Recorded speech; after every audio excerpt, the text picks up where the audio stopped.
Hello friends, இன்றைக்கி sweet கார்னும் ப்ரொக்கோலியும் பயன்படுத்தி குழந்தைங்களும் விரும்பி சாப்பிட்ற அளவுக்கு ஒரு கட்லெட் ரெசிபி தான் நம்ம பார்க்க போகிறோம். அதுக்கு தேவையான பொருட்கள் தான் இப்போ நான் ஸ்க்ரீனில் காமிக்கிறது. இதை நான் செய்யும் பொழுது டீட்டெயில்டாக உங்களுக்கு எல்லா பொருளையும் சொல்கிறேன்.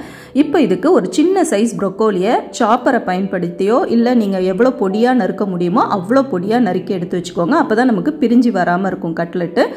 இருக்கட்டும். இது கூடவே ஒரு கப் ஸ்வீட் கார்னை நம்ம பாதி மிக்சியில் கொரன்னு பல்ஸ் மோடில் ஒரு இதுதான் அது மாதிரி டக்குன்னு போட்டு எடுத்துட்டு அதையும் சேர்த்துட்டு கூடவே கொஞ்சம் முழுசாக இருக்கிற காணையும் சேர்த்துக்கோங்க. சேர்த்துட்டு இப்போ இது இருக்கட்டும். இது கூட அடுத்தடுத்த பொருட்கள் சேர்த்துடலாம். இதுக்கு தேவையான உப்பு சேர்த்துக்கோங்க. இது கூடவே நம்மளுக்கு மிக்சட் ஹர்ப்ஸை நான் சேர்த்துக்கிறேன். இது இல்லைன்றவங்க வெறும் சில்லி ஃப்ளேக்ஸ் மட்டும் காஞ்ச மிளகாவை மிக்சியில் போட்டு அரைச்சிங்கன்னா அந்த ஃப்ளேக்ஸ் வந்துடும், அதை சேர்த்துக்கோங்க. கூடவே இஞ்சி பூண்டு விழுது 1 டீஸ்பூன் அளவுக்கு சேர்த்துக்கோங்க. 1/2 டீஸ்பூன் சாட் மசாலா, 1 டீஸ்பூன் தனி மிளகாய் தூள். காரத்துக்கு நம்ம பச்சை மிளகாவும் சேர்ப்போம், அதையும் சேர்த்துட்டு இப்போ கொஞ்சமாக பொடியாக நறுக்கின கொத்தமல்லி, பச்சை மிளகா 1 ஒரு வெங்காயம் அதையும் பொடியாக நறுக்கி சேர்த்துக்கோங்க.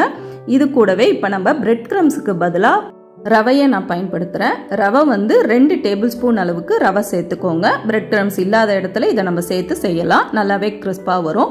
இப்போ நான் 3 மாவு இதில் எடுத்திருக்கேன். கலந்து எடுத்து செஞ்சு பார்த்துருக்கேன், நல்லாவே வந்துச்சு. 1 டேபிள் ஸ்பூன் ராகி மாவு, 1 டேபிள் ஸ்பூன் கடலை மாவு, 1 டேபிள் ஸ்பூன் அரிசி மாவு.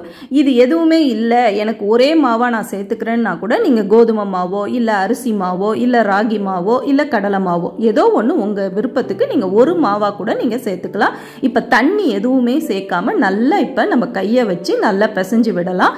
வேணுங்கிறப்ப நம்ம மீதி தண்ணி எவ்வளோ வேணுங்கிறத பார்த்துட்டு தெளிச்சு நம்ம சேர்த்துக்கலாம். ஃபர்ஸ்ட் இப்ப இதை வெறும் கையால நல்லா நான் பிசைஞ்சு எடுத்து நான் முதல்ல உருண்டை பிடிச்சு நம்மளுக்கு கட்லெட் ஷேப்ல வருதான்றதை நம்ம பிசையும் போதே நமக்கு தெரிஞ்சிடும். பிரிஞ்சு போகும் இல்லையா? அப்போ அந்த ஸ்டேஜில் நம்ம தண்ணி தெளிச்சிக்கலாம். சில இடத்துல நமக்கு ரொம்ப ஈரப்பதத்தோடே இருக்கும், அப்போ கரெக்டாகவே வந்துடும். இப்போ எனக்கு தண்ணி கொஞ்சம் தேவைப்பட்டுச்சு, அதனால் நான் தண்ணி தெளிச்சிட்டு நல்லா பிசைஞ்சிக்கிறேன். அதுக்கப்புறம் பசங்களுக்காக நான் 2 சீஸ் கியூபை துருவி இதில் சேர்த்துக்கிறேன். விருப்பம் இருந்தால் இதுவுமே நீங்கள் ஸ்கிப் பண்ணிவிட்டு வேண்டான்னு ஸ்கிப் பண்ணிவிட்டு கூட நீங்கள் சேர்த்துக்கலாம்.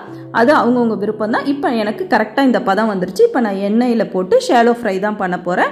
கட்லெட்லாம் நம்ம பண்ணுவோம் இல்லையா, அந்த மாதிரி இந்த மாதிரி அகண்டா பேன் வச்சுக்கிட்டு அதில் எண்ணெய் ஊற்றி இந்த மாதிரி ஒன்றா போட்டு எடுத்தோம்னா நம்ம கிறிஸ்பான ப்ரொக்கோலி ஸ்வீட் கார்ன் பயன்படுத்தி ரொம்பவே உடம்புக்குமே ஹெல்த்தியாக, பசங்க ப்ரொக்கோலியை வெறுமனே செஞ்சால் சாப்பிட மாட்டாங்க. நீங்கள் இந்த மாதிரி பயன்படுத்தி ஈவினிங் ஸ்நாக்காக கொடுக்கும் பொழுது விரும்பி சாப்பிடுவாங்க. நீங்களும் ட்ரை பண்ணி பார்த்துட்டு எப்படி வந்துச்சுன்னு கமெண்ட்ஸில் ஃபீட்பேக்கில் சொல்லுங்கள். நம்ம சேனலையும் மறக்காமல் சப்ஸ்கிரைப் பண்ணுங்கள். தேங்க்யூ.